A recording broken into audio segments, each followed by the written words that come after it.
In 2010, a woman was getting ready for work when an unexpected knock at the door interrupted her routine. When she opened it, she was met by her handyman, a man who had done some work for her months earlier. He didn't say much but insisted on showing her something in the basement that needed fixing. The moment she stepped into the basement, he attacked. With brutal force, he wrapped his hands around her throat, choking her until she lost consciousness. But he didn't stop there. As she lay unconscious, he continued his assault, beating and stabbing her in a ruthless attempt to finish what he started. Believing she was dead, he left. Hours passed. The woman remained hidden from the world, her battered body lying in the basement. It wasn't until her co-workers grew concerned, alarmed by her absence at work, that help arrived. They called 911, and when emergency responders found her, she was barely clinging to life. Rushed to the hospital, she miraculously survived the unimaginable attack. But her fight wasn't over. Once she recovered, she worked with law enforcement to track down the man who had tried to kill her. 5 days after the attack, Brian Pennington was arrested. Justice was swift. He was sentenced to 28 years in prison. These judges were sentencing children to hard time for money. In 2008, it was revealed that 2 judges in Luzerne County, Pennsylvania, had taken $2.6 million in kickbacks in what's called the Kids for Cash scandal. Michael Conahan and Mark Civarella had been accepting money in return for increasing the occupancies at for-profit juvenile detention centers. They harshly sentenced thousands of kids for minimal offenses, from school fights to stealing a candy bar, trapping these kids in the system for years. Both judges were sentenced to federal prison, and the Supreme Court of Pennsylvania overturned hundreds of adjudications of delinquency in Luzerne County. A call comes into police, they hear screaming, then the line goes dead. Police race over to the wrong address and think everything's fine, but a couple of houses down, a family is being massacred. It was the 29th of April 2011, and if you're in the UK, you probably do remember what you were doing, because that was the day of the royal wedding. William and Kate were walking down the aisle and we all got a free bank holiday. I feel like everybody was really enjoying themselves. But for one family in Northampton, it was like a real-life horror film come true.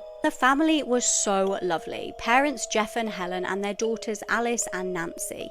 Nancy was the eldest, she was 18, and she was a very high achiever, a very kind, polite girl as well. Alice was 12 but was exactly the same. She was very, very talented as a musician. Everybody in the area loved them. They kept themselves to themselves. There were never any trouble. They were great neighbours. Which is why what happened next was so disturbing. That day, police got a horrifying call. Now, it was a very, very quick call, but they could clearly hear screams on the other end of the phone. Then it went dead before the operator could get a location. Police used the technology that they had to trace the call to a nearby address. They sent a car over there to check if everything was okay, and when they showed up to the house, they were like, oh, everything's absolutely fine. But everything was fine at that house because they'd gone to the wrong house. Just down the road, all hell had broken loose. It wasn't until the Sunday police got a tip to go to the actual address. I'll explain who that came from later. They showed up this time to the correct house, but they couldn't get an answer at that house because everybody inside was murdered.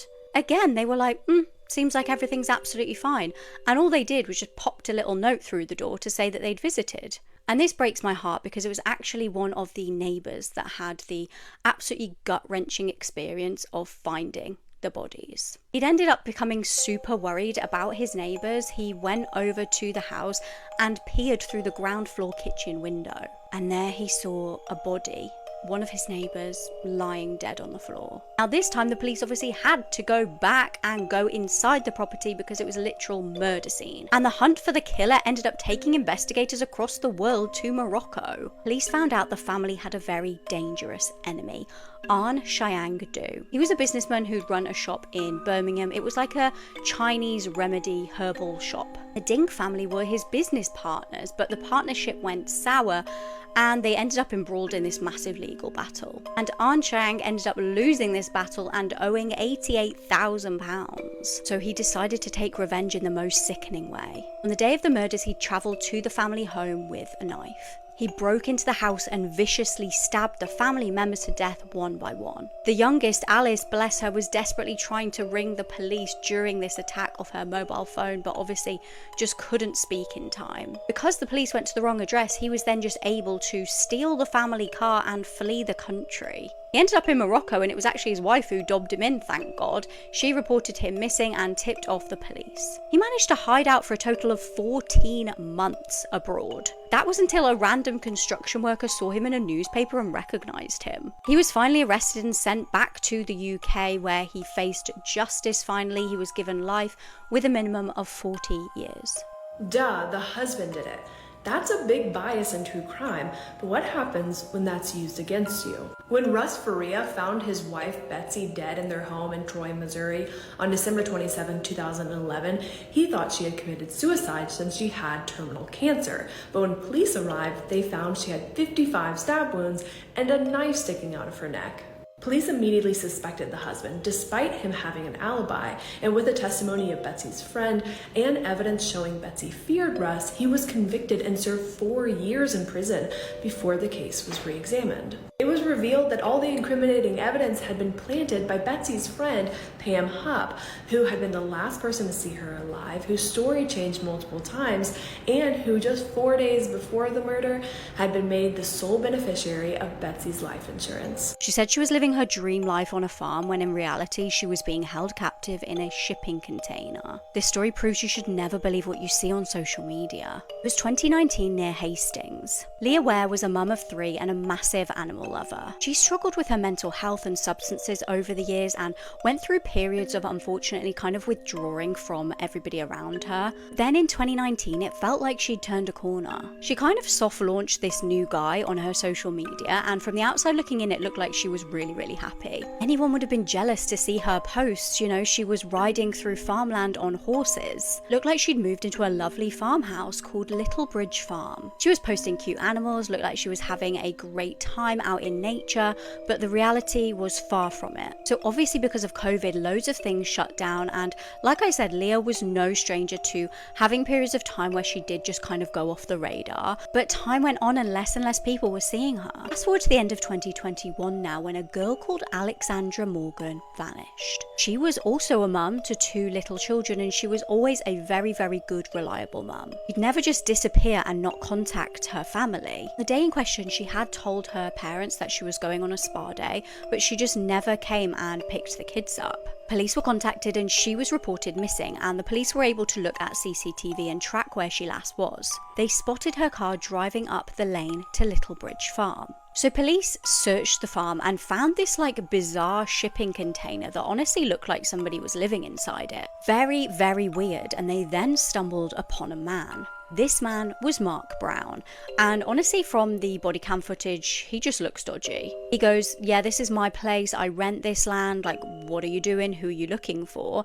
And they explained the situation to him and he denied all knowledge. But they'd got CCTV, like I said, of her car driving up to the farm and his car in front, almost leading the way. So they arrested him, and he eventually changed his story and admitted that he did know Alexandra. He said she'd left after 45 minutes and he didn't know where she'd gone. But why would you need to lie initially? Disturbingly, that CCTV also showed that days after she went missing and days after she'd driven up to the farm, somebody else removed her car off that property with fake number plates on it. And it wasn't Alexandra driving. Police eventually found the car abandoned and questioned everybody who knew Mark, including his colleagues. One colleague had a very interesting tale to tell. He was like, yeah, I remember Mark randomly having an oil drum to throw away, and he said that he thought it was kind of weird at the time but didn't think anything more of it. Why would he have a burnt out oil drum to get rid of? Police searched inside that very drum and found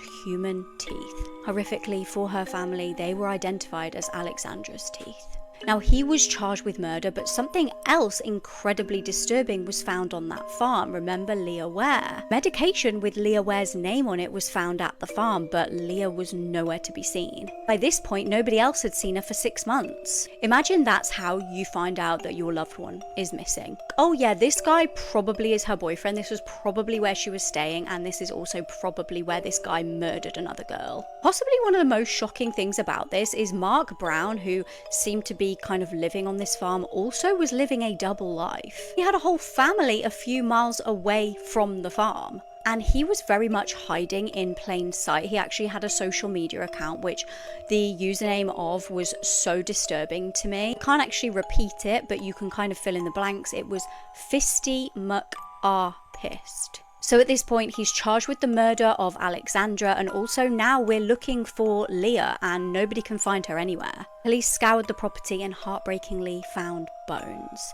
Now, although these weren't Leah's bones, they were the bones of her sweet little Pomeranian dog. And it turned out that Mark had been holding Leah captive in that shipping container, controlling everything that she did and even stealing money off her. Later down the line, it was revealed that he told an old school friend online. I'm going to be very careful how I word this. It happened again not very long ago when disposing of something. An old oil drum, 5 litres of diesel. The evidence was piling up at this point. It was very much looking like Mark was a double murderer. Despite Leah's body never actually having been found, he was charged with both of these murders. He tried to weasel out of Alexandra's murder by ultimately trying to claim that she'd fallen on his farm and he'd burned her body in a panic. The jury saw right through this though, and he was found guilty of double murder and given life in prison with a minimum of 49 years. Have you guys ever heard of Ethan Couch, the teenager that killed 4 people but got away with it because it was determined that he was just too rich to go to jail? It was June 15th, 2013, the day before Father's Day. 24-year-old Brianna Mitchell's car broke down on the side of the road right in front of the home of Eric and Holly Boyles. Their 21-year-old daughter Shelby was also at her parents' house. It was summer break, so she was there visiting them, especially since the next day was Father's Day. So all 3 of them came outside of their house to help Brianna with her broken down vehicle. And at the same time, youth pastor Brian Jennings was also driving down the same road, and he also pulled over to help. These were just good Samaritans just trying to help out a 24-year-old girl whose SUV had broken down when Ethan Couch came barreling down the road. So who is Ethan Couch? Ethan Couch is a spoiled, wealthy, entitled 16-year-old boy who had little to no parental supervision. That evening, Ethan and his friends decided to go to Walmart to steal beer. They had a huge party at Ethan's house. They're drinking beer, taking shots, playing games before Ethan decides that he's going to drive to a convenience store. Ethan and 7 other teenagers loaded into the back of Ethan's dad's truck.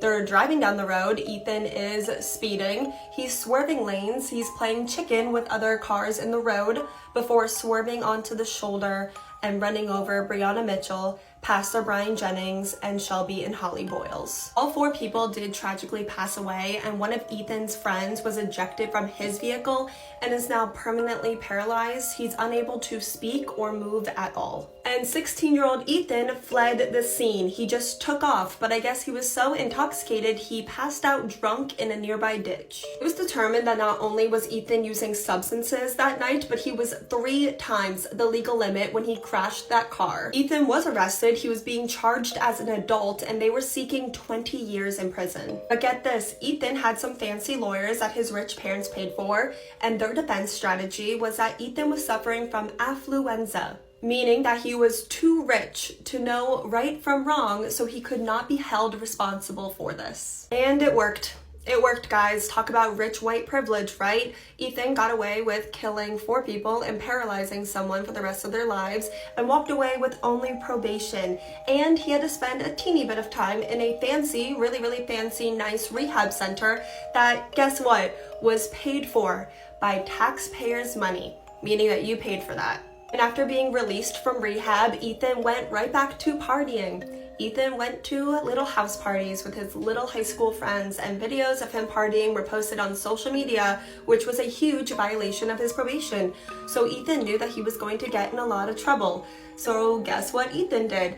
Just talk about great parenting, right? Ethan convinced his mom to flee the country to Mexico, where Ethan continued to party. He was only found and arrested after he placed a pizza delivery order from his cell phone, because I guess he's also too rich and too dumb to know that they could track his cell phone if you flee the country. After violating his probation and also fleeing the country, Ethan Couch was only sentenced to serve 2 years in prison before being released.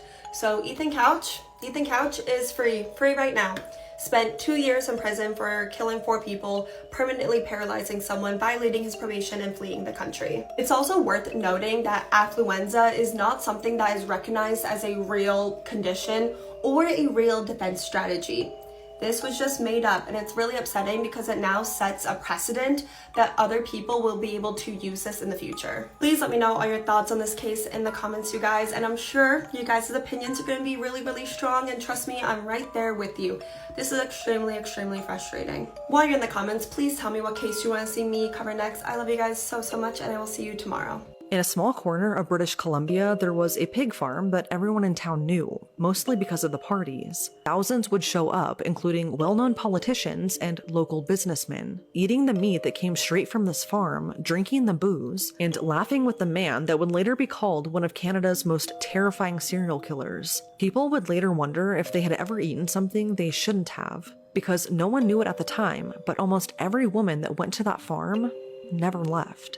Let's talk about Robert Pickton, aka the Pig Farmer Killer. He admitted to killing 49 Indigenous women and not only feeding their remains to his pigs, but also mixing it in with the pork that he would sell to the community. As always, this is very disturbing, so if you need to scroll, now is your chance. This is Robert Pickton. Robert grew up in Port Coquitlam, British Columbia. He and his younger brother worked at their parents' remote pig farm, but this really wasn't a normal family. Their dad was abusive and their mom was really overbearing, and both Robert and his brother had a really strange relationship with her. Their mom, Louise, was almost as twisted as the serial killer that she raised. In 1967, Dave, Robert's younger brother, was driving their dad's truck when he accidentally struck a 14-year-old boy who was walking down the road. In a panic, Dave sped back to the farm and told his mom what happened, so she hopped in the truck and they both drove out to the accident site. There they found the boy, Tim Barrett, who was injured but still alive. Instead of helping him, Louise pushed his body into a creek on the side of the road and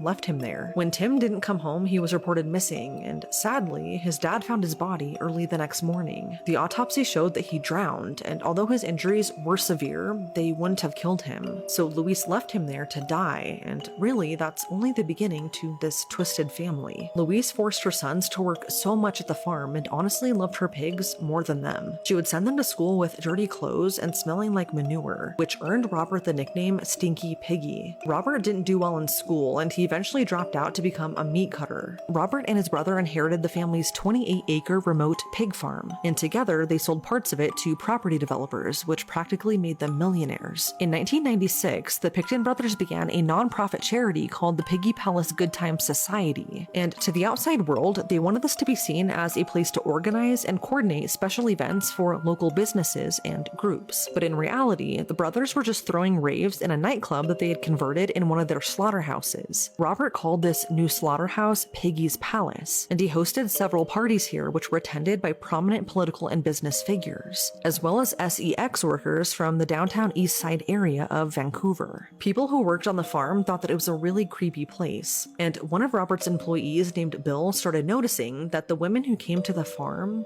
were never seen leaving. In fact, several Indigenous women in the lower mainland started turning up missing after visiting the Pickton farm. Some of their purses were found on Robert's farm by said employee, and someone actually witnessed Robert skinning a woman alive on a meat hook. Police even received a tip that Robert had a freezer full of human flesh in his farmhouse. The police never took them seriously, and what followed on that farm only continued to get more disturbing. This sparked major fear in the community, and rumors started to spread about a possible serial killer on the loose. I mean, how could there not be? One by one, Indigenous women were just vanishing into thin air. But Vancouver police and the RCMP shut this rumor down, and they didn't bother looking into it because of their profession of being SEX workers. Then in 1997, Robert out of nowhere was charged with the attempted murder of an SEX worker named Wendy Estetter. Robert had taken her back to his farm, handcuffed her, and stabbed her numerous times, but somehow she was able to escape. He was arrested for this, but eventually those charges were suspended, again because of Wendy's line of work. Authorities found her to be too unstable being an SEX caseworker and some of her drug use to be able to provide a good enough testimony to secure a conviction. So Robert was released, and more women started disappearing. This brings us to February 6th, 2002. Police were given a tip that Robert had illegal firearms on his farm, so they obtained a search warrant and began searching. Although they were searching for illegal firearms, they found a much more disturbing scene. Scattered all across his farm were body parts and bones, a lot of which were in his pigsties. In total, police found the remains of at least 33 missing Indigenous women from the community. They also found several items that belonged to the missing women in his trailer and all throughout the farm as well. They also found some pretty disturbing things in Robert's trailer, like a revolver with a dildo over the barrel and some creepy sex toys and other ammunition. So needless to say, Robert and his brother were quickly arrested. What's crazy though is that at first, Robert was only charged with weapons offenses, and he was actually released literally one day after this horrific discovery, along with his brother. Police justified this because he would be under surveillance, but this release wouldn't last long because 16 days later, the victims were starting to be identified and Robert was arrested once more, this time on charges of first-degree murder, as all of the women found on his farm had been brutally murdered. By 2005, 27 victims were identified, and they are Serena Abbotsway, Mona Wilson, Jacqueline McDonnell, Diane Rock, Heather Bottomley, Andrea Joesbury, Brenda Wolfe, Georgina Papin, Patricia Johnson, Helen Hallmark, Jennifer Firminger, Heather Shannock, Tanya Hollick, Sherry Irving, Inga Hall, Kara Ellis, Andrea Borhaven, Deborah Lynn Jones, Marnie Frey, Tiffany Drew, Carrie Koski, Sarah DeVries, Cynthia Felix, Angela Jardine, Wendy Crawford, Diana Melnick, and one Jane Doe. These are the 27 women's names that you should remember. Determining how his victims died was a little bit hard because many of their bodies were left to just decompose, and others were completely eaten by his pigs. But what evidence they could salvage showed that Robert killed these women in many different ways. He would tie them up and either strangle or stab them, and in some cases he would inject them with antifreeze until they died. He would then bury them, or he would let them bleed out and gut them before feeding them to his pigs. This is absolutely horrendous, but it gets even worse, because in 2004, the Canadian government revealed that Robert likely ground up human flesh and mixed it into the pork that he sold to the public. So now you have a community where multiple women are being abducted left and right, but now you have this deranged person who very well could have contaminated the meat that people bought with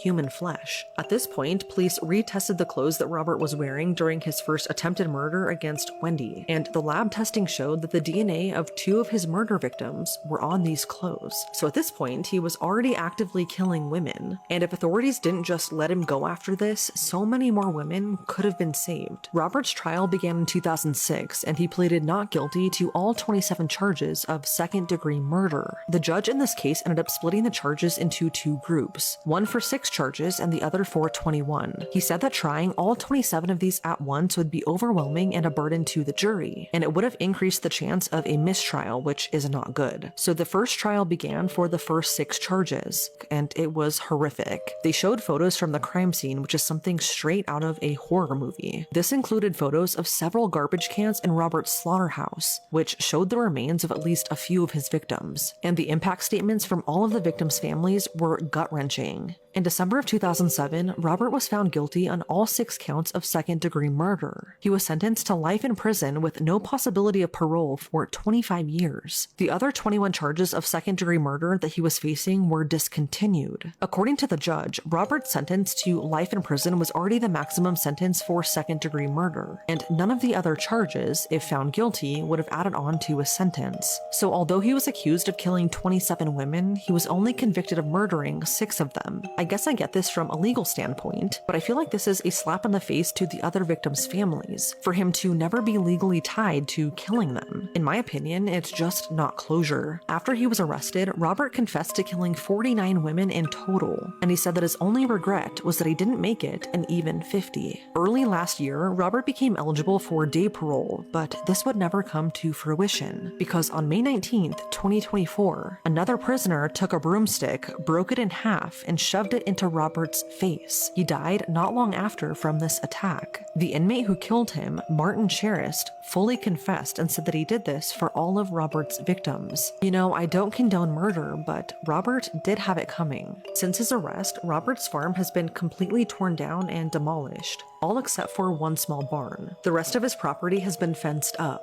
Each of the victims' children went on to file a lawsuit against the Vancouver Police Department and the RCMP for failing to protect the victims. They were each awarded $50,000 in Canadian currency. It's just sad though, because the victims' families had been calling for public hearings and help long before Robert was arrested, yet no one listened to them. This case sparked national outrage, and it forced people to understand the crisis of missing and murdered Indigenous women and girls. The reason Robert was able to get away with this for so long, even though so many things pointed to him all that time, was because of how badly this investigation was botched from the very beginning. It was because of systemic bias, and because police willingly ignored all the tips coming in that Robert was involved in to check his farm. This all contributed to his continuous murder spree against Indigenous women. In 2016, the Canadian government formed the National Inquiry into Missing and Murdered Indigenous Women and Girls, which is great, but this topic in crisis still doesn't receive the attention that it should be getting. There's been a lot of movies and shows made based on this case.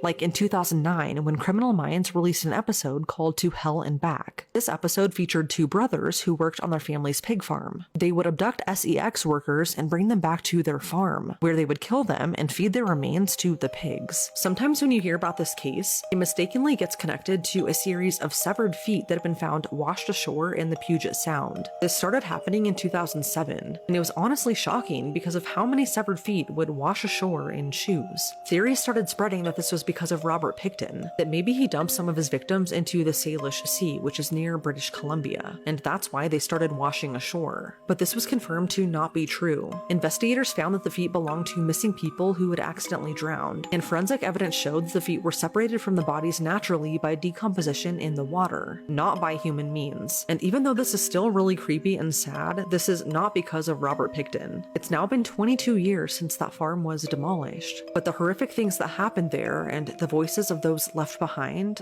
linger on.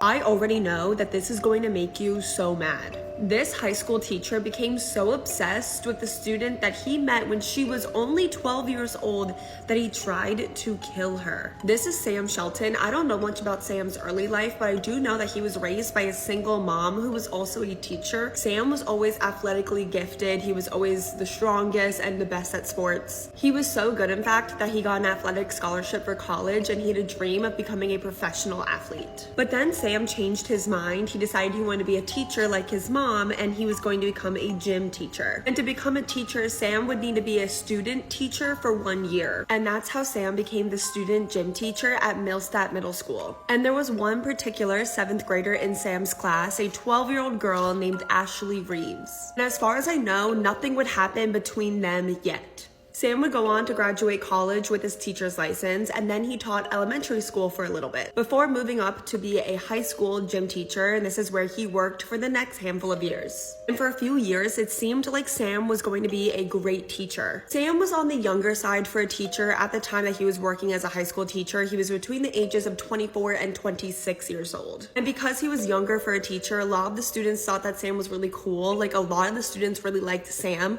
especially some of the female students. Reportedly, Sam was the teacher at high school that a lot of the young girls had crushes on. And I just want to make sure we're on the same page here. It's very normal for kids and teenagers to have crushes on their teachers. That's very normal. What's not normal is for those teachers to reciprocate those feelings. But Sam did. Apparently, he really liked the attention. He really fed into it. He would be very charming, and he would also be very flirty. Outside of being a teacher, apparently Sam was a bit of a player. According to him, he got around a lot with a lot of different girls. And outside of being a teacher, Sam was also into line dancing. He was also sort of a semi-professional wrestler in the local area, and his wrestling name was The Teacher.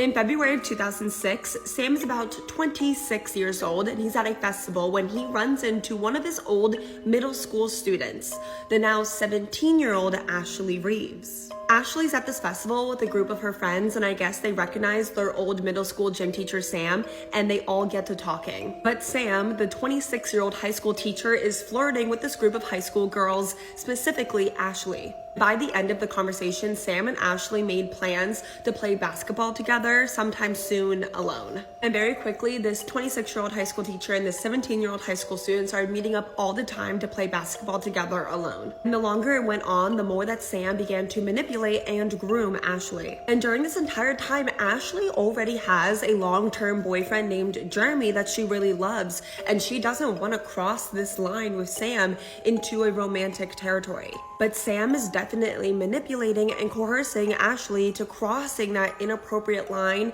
from friendship, which is already inappropriate because he's 26 and she's 17 and he's a teacher and she's a student, to cross that line into something more intimate and romantic. And it becomes even more apparent that Sam is the one that's manipulating and coercing Ashley into doing these things that she doesn't want to do later in this case. It's also important to note that Sam is actually not a high school teacher at Ashley's high school. He teaches at a different high school than her, but it's a high school like 10 minutes away. They're in the same like county.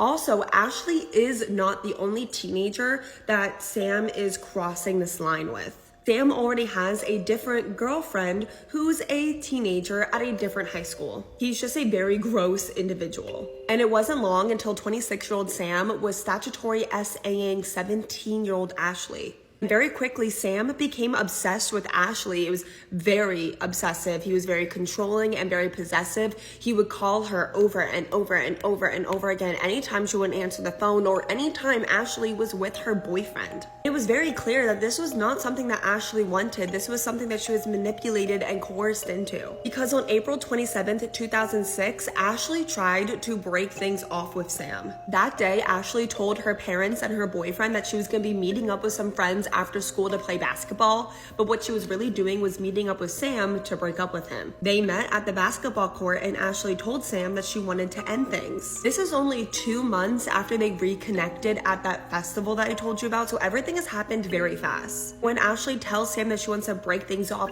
she said that she's been feeling this way for weeks, that she felt uncomfortable and grossed out, and she knew that this was wrong for weeks. But they've only been hanging out for a couple weeks, which leads me to believe that Ashley felt this way the entire time. And Sam immediately flies into a fit of rage and he attacks Ashley. He actually put his hands around her neck and he began to squeeze until her neck broke. And when she went lifeless, he realized that he needed to cover this up, so Sam drove to the woods that were a few minutes down the road so he could leave her body there. But then Sam realized that Ashley was still alive. So then this 26-year-old high school teacher took off his belt so he could end this 17-year-old girl's life this way. And during this attack, and because he's so strong, he actually ends up snapping his leather belt in two. Okay, that's how vicious of an attack this was. And after doing this to an innocent 17-year-old girl, Sam left her there in the woods and then he went line dancing. Here's a video of him. And when Ashley never came home that night, her family immediately knew something was wrong. And after they called around to some friends and no one knew where she was, they called to report her missing. And unlike so many other cases we've talked about where someone tries to report someone missing, the police tells them to wait 24 hours or say that they probably just ran away and they don't want to do anything. Unlike that, this police department immediately jumped into action and began investigating and searching and questioning people. They were questioning everyone in Ashley's life, starting with Ashley's boyfriend, Jeremy, who I told you a little bit about, but it was very clear that he did not do anything to hurt Ashley. He honestly seems like a really sweet guy. How often do you see her? Once a day, usually. Once a day. So, I mean, you guys are pretty serious. Yeah, I love her. I love her to death. Anything to get her back. I've cried, but I mean, I'm just so tore up about it. How does she... Early on in the investigation, it became kind of clear to everyone that because Ashley disappeared after saying she was going to go play basketball with someone and no one in her life said that they were playing basketball with her that day, whoever she was playing basketball with probably did something to her or knew what happened. And Ashley just so happened to tell her friends about this 26-year-old high school teacher that she played basketball with.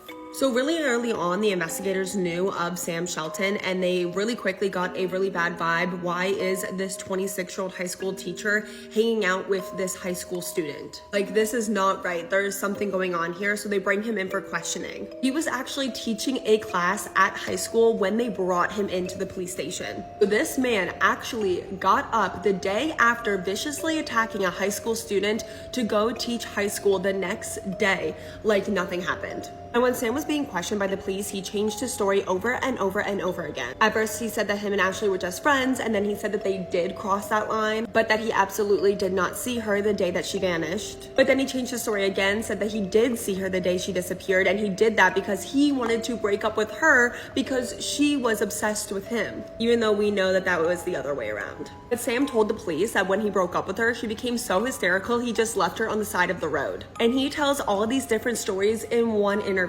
But then he changed his story again, said after he broke up with Ashley, she became so angry, she tried to attack him, and he had to kill her in self-defense, that he left her body in the woods. And there's actually footage online of the police finding Ashley, but get this, even after that terrible neck injury I told you about, being attacked so badly that the belt that was used around her neck snapped in two, and then being left in the woods outside for over 30 hours, Ashley was still alive. She was alive, but barely. She was in terrible condition and she was rushed to the hospital, but they still thought that she was likely not going to make it. But I am pleased to tell you that Ashley did survive. She had to learn how to do everything again. She had to learn how to talk again, walk again, even swallow again. But by some miracle, Ashley made a full recovery. I do want to point out that if those police officers didn't do their job right away and did what so many other officers do in so many different cases where they say you have to wait 24 hours or she probably just ran away, because they actually did their job, Ashley is alive today. Well, as for Sam, this is really gonna piss you off. He was obviously arrested for attempted murder. They let him out on bail. He was out on house arrest, and while he was on house arrest, he tried to contact that other teenage girl that he was dating, that other high school student, and invite her over to the house that he was out on house arrest at. He's on house arrest and he's trying to invite over a high school girl, and he's awaiting trial for trying to kill another high school girl. Luckily, she did not go over to his house. But it just gets worse because Sam ended up pleading guilty. He took a plea deal and he pled guilty for 20 years in prison. But just last year, in April of 2024, Sam Shelton was released early on parole, meaning that he's out there right now. Definitely make sure to let me know all your thoughts on that, because I'm sure I can already guess how you're gonna feel about that. So definitely let me know all your thoughts and opinions in the comment section, and while you're there, please let me know what case you want to see me cover next, and until then, I will see you guys next time in my next video. There's no reason that I should have watched this movie at 10 years old, because not only is it just really disturbing, but it's also based on a real case called the Alphabet Murders. Between 1971 and 1973, 3 young girls would be kidnapped in broad daylight in Rochester, New York, just blocks away from their home. They would all be found dead days later, killed in a similar way, some even fed before their death and redressed after. All 3 of their first and last names started with the same initial, and their bodies were all dumped in towns that started with the same letter. So we have Carmen Colon, who was found dead in Churchville, New York, Wanda Walkowicz, who was found dead in Webster, and Michelle Mainza, who was found in Macedon. Police believe that they were all killed by the same man, and because of their double initials, they became known as the Alphabet Murders. This case is so incredibly disturbing, and it is still unsolved, so let's talk about it. But before we get into the details, this is your trigger warning, because what you're about to hear is sickening. This story begins with Carmen Colon. Carmen was a 10-year-old little girl who lived with her grandparents in Rochester. She was known to be really quiet, but she was a very kind girl. She would often go into town to run some errands for her grandpa Felix. Most of the time, her grandpa would go with her, but on November 16th, 1971, Carmen begged her grandparents to let her go alone. She wanted to have some independence, and after much persistence, her grandparents said yes. So Carmen left that day at around 4 p.m. and she made her way to a pharmacy only 2 blocks away. When she got there, the prescription still hadn't been filled, so she left the store to kill some time. One of the store employees recalled seeing Carmen get into a parked car close to the pharmacy. The last time Carmen was ever seen alive was about an hour later. Witnesses saw her running down Interstate 490 about 12 miles away from her home. She was nude from the waist down, and she was screaming and waving her arms to try and get someone's attention. Carmen was running away from a car that was now backing up to try and get her. The car was believed to be a dark color colored Ford Pinto hatchback. Another witness saw Carmen being forced back into the car by a man who quickly caught up to her. This was the very last time that she was ever seen alive, as she disappeared right after this. What's sad is that not one single person stopped to help her, which is crazy considering she was a literal child being chased like that down the highway. Everyone who came forward as a witness to this said that they were all just in too much of a hurry to get home. When Carmen failed to return home that night, she was reported missing to the Rochester police. Sadly, 2 days later, her body would be found. That day, a couple of teenage boys were riding their bikes in the town of Churchville, which is 35 miles southwest of Rochester. There they stumbled across what they thought was a broken doll in a ditch on the side of the road. But upon looking closer, they found that it was actually the missing 10-year-old girl, Carmen. She was nude, and all of her clothes were scattered in a trail leading from where she was running down the highway to where she was found. An autopsy found that Carmen had been SA'd, and not only did she suffer from a fractured skull, but she'd also been strangled by hand, and her entire body was covered in scratch marks. After her body was found, police interviewed a ton of suspects, which included her uncle Miguel, but I'll get more into that later. But no one was ever charged with her murder, and soon her case would fall cold. Then, another kidnapping and murder would happen that would shock Rochester, leading to the realization that there is a killer on the loose, stalking and targeting young girls. 17 months after Carmen was abducted and murdered, another young girl would go missing, 11-year-old Wanda Walkowicz. Wanda was described as a tomboy who was also very shy but kind. She would usually help her mom with buying groceries, as her dad had died a few years prior. So on April 2nd, 1973, that's exactly what she did.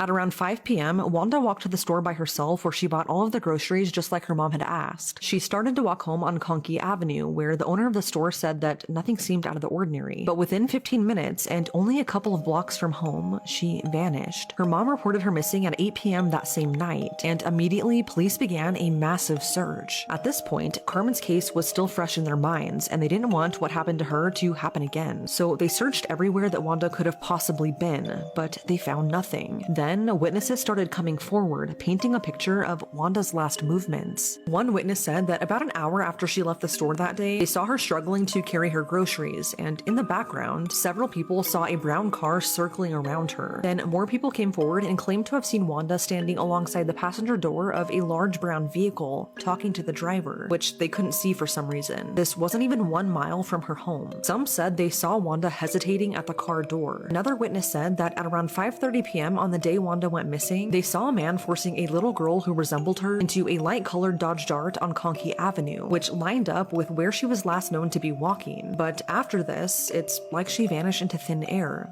That is until the next day. At around 10 the next morning, a state trooper found Wanda's body at the bottom of a hill. Just above it was a rest area off of State Route 104, and this was in Webster, New York, 15 miles from her home. Wanda was fully dressed, and an autopsy discovered that just like Carmen, she had been SA'd and strangled. Except in Wanda's case, she'd been strangled with a belt, and on top of this, she had a lot of defensive wounds on her body. Authorities found that she had been redressed after her death, and male DNA and hair were found on her body. What stood out immediately to investigators, though, was that white cat fur was found on her clothes, which must have come from the killer because Wanda and her family did not have a cat, or any pet for that matter. Another clue was the position of her body, and according to investigators, it looked like she'd been thrown from a moving vehicle, and her body just so happened to roll down the hill. And even more chilling is the fact that authorities found traces of food in her stomach, indicating that the killer fed her right before she died. This caused mass panic because now you have two little girls, similar in age and how they were abducted and killed, and more so the panic came because both of their first and last names started with the same initial, and then they were found dead in a town that also shared that same initial. So while the city was demanding answers, police initially stated that the murders were not connected. At first, police thought that Carmen was killed by a separate person because she was found nude and had been strangled differently, but they soon changed their minds when 7 months later, yet another little girl would go missing under similar circumstances. On November 26, 1973, 11-year-old Michelle Mainza mysteriously disappeared after leaving school early. Just like the other two girls, Michelle was really shy and didn't have many friends, and she was actually bullied a lot in school. She didn't have access to baths and showers like most people do, and all of her clothes were torn and always dirty. That day, as usual, Michelle was being bullied, so she went to her school nurse in tears wanting to go home. Feeling bad, the nurse let her go home, and she was then seen walking away from the school grounds at around 3:20 p.m. After this, she vanished, and she was soon reported missing. It didn't take long in this case, though, for tips to come pouring in. The first tip that came in was from someone who saw Michelle 10 minutes after leaving her school. She was sitting in the passenger seat of a tan vehicle that was driving really fast before turning onto Webster Avenue, and at this point in time, Michelle was crying. Another witness came forward and said that they saw Michelle at a hamburger stand. She was in a man's car, and they described this man as having really dirty hands. The witness saw this man go back to his car with a bag of food and a cup, where he then drove away. The last sighting of Michelle came at around 5:30 that evening. A motorist who was driving along Route 350 in the town of Walworth spotted a man standing on the side of the road next to his tan vehicle that had a flat tire. The man was holding a little girl who this motorist thought was Michelle by the wrist. When the motorist pulled over to see if the man needed any help, the man grabbed the little girl and pushed her behind his back, and for the rest of the encounter, he hid his license plate from the witness and angrily stared at him. The witness said that he was staring in almost a psychotic way, and it disturbed him so much that he drove away. But from this encounter, police were able to put together this composite sketch of the potential suspect, which they were hoping was going to help. Sadly, though, that was not the case. 2 days later, Michelle's body was found laying face down in a ditch in the town of Macedon. This is 20 miles from her home in Rochester. Like Wanda, Michelle was fully dressed, but she was redressed after her death. And in a similar manner, Michelle was also SA'd and then strangled to